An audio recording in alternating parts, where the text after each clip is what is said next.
Good morning to you all. I welcome you to RCCG Open Heavens by Pastor E.A. Adeboye in French. I am Anoluwa Folakemi. May God bless you as you watch and listen to this devotional in Jesus' name. Amen. Aujourd'hui, vendredi le 6 février, le titre est Préservez votre liberté, part 1. Préservez votre liberté, part 1. Mémorisez Ephésiens 5, verset 11.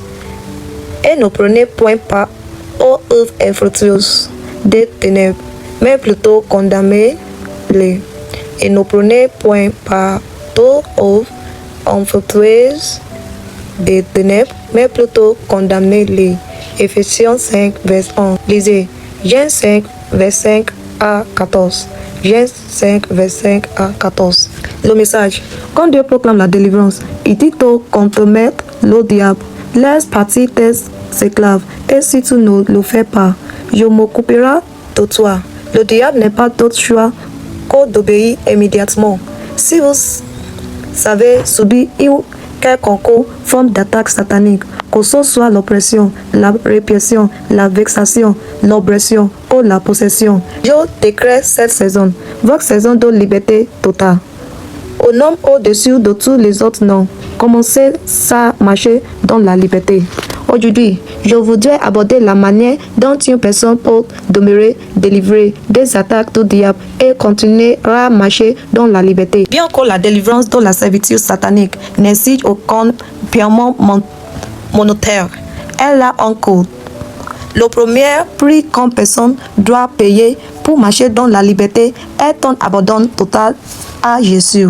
Malgré le long temps qu'il avait passé dans la folie, le démoniaque de Gadara s'est abandonné à Jésus. Il aspirait à la liberté et le jour où il a vu celui qui pouvait le libérer, il a couru vers lui, s'est abandonné et a reçu sa guérison. Marc 5, verset 1 à 20. De même, vous devez vous abandonner complètement à Jésus si vous voulez continuer à marcher dans la liberté. Vous ne pouvez pas rester dans le camp du diable et vous attendre à être libéré de la servitude. Vous ne pouvez pas céder à ces tentations et vous attendre à ce qui reste loin de vous. Les personnes qui jouent avec le péché attirent les démons et les démons apportent différentes formes de servitude dont j'ai discuté 5 au cours des derniers jours. Dans la lecture biblique d'aujourd'hui, Jésus a guéri un homme qui souffrait d'une infirmité depuis 38 ans. Le diable est